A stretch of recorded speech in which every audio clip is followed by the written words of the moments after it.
আসলে কি আমরা কি 5ই আগস্টের পরে কি আমরা কি আসলে মুক্ত হতে পারছি?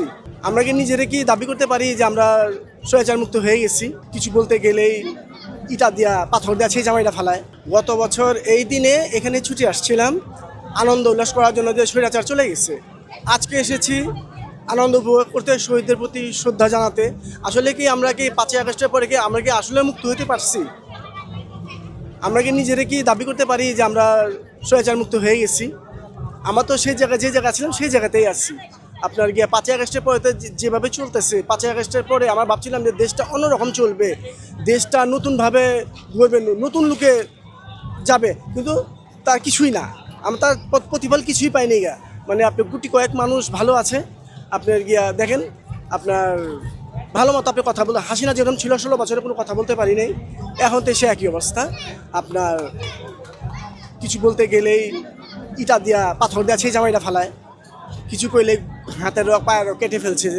আসলে কিছু কিছু এখনও ফ্যাসিস্ট রয়ে গেছে, যাদের কারণে দেশটা এখনও মানে অস্থিতিশীল হয়ে আছে। আপনার মানে আমাদের কথা বলার মতো, শোনার মতো আমি কেউ পাইতেছি না। ডক্টর ইউনূস আমাদের কথা শুনুক। দেশটা তো এভাবে চলতে পারে না, দেশটা ফোকলা হয়ে গেছে, বুঝছেন না? আপনার গিয়া একটা বিল্ডিং আপনি করতে যাবেন, এখন আগে হাসিনা ফেসিস যখন ছিল চাঁদা দিতে হইতো 1 লাখ, এখন চাঁদা দিতে হয়েছে 5 লাখ। নির্বাচনের পরে চাঁদা দিতে হবে কত লাখ সেটা আমার জানা নাই। এইভাবে একটা বাংলাদেশ চলতে পারে না। একটা নির্বাচন দরকার, একটা আপনার গিয়া নির্বাচিত প্রেসিডেন্ট সরকার অবশ্যই আমাদের দরকার, যেমনি হোক একটা নির্বাচন হোক। এভাবে দেশটা চলতে পারে না। হ্যাঁ, আমরাই বসে যে ডাক্তার ইউনিসে আমরাই আনছি, কিন্তু ওরা আমরা যেটা তাদের থেকে আশা করছিলাম আমরা সেটা পাই নাই। মানে আমরা আসলে কি সত্য কথা বলতে আমরাই ভালো না, আমরা জনগণ ভালো না।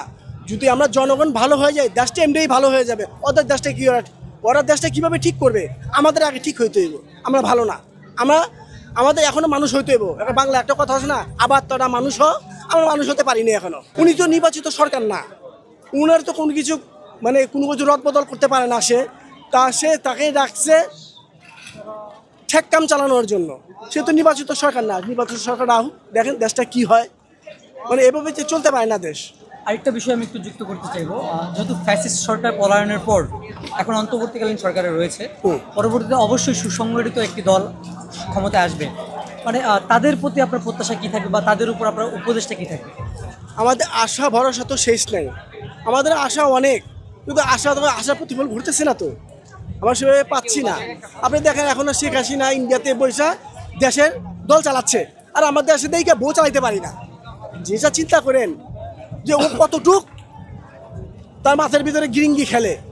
যাই হোক, আমার কথা আজকে বিজয় দিবস উল্লাস করার জন্য আসছি।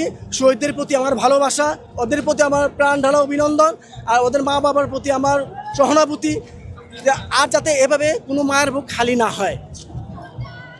যে রক্তের উপর দিয়ে যে রক্তের উপর বন্যা বয়ে গেছে, আমরা স্বাধীনতা মানে এই বিজয়টা পেয়েছি, সেই বিজয়টা সেভাবে ধরে রাখতে চাই আমরা, কিন্তু আমরা পারছি না।